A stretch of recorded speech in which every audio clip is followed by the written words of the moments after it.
Good day guys! Another recipe na naman tayo dito. Para sa pagpapasarap ng ating recipe, nagisa tayo dito ng onion at garlic. Basic lang yan ang mga galawan during sa pagpapabango ng ating luluto. At nag-add na tayo ng karne ng baboy. Yan, matapos natin ginisa, nag-brown na, nag-add na tayo ng tubig. Yan ang process kung saan magpapalambot na tayo ng ating baboy. So, besides sa ating baboy na yan na ginawa,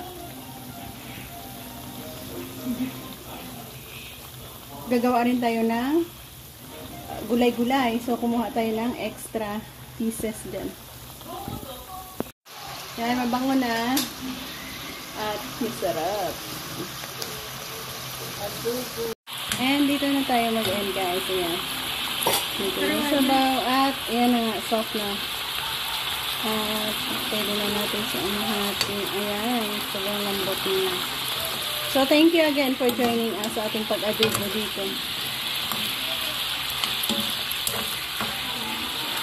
Bye-bye, God bless, and salamat. Pero wala na yung mabutan.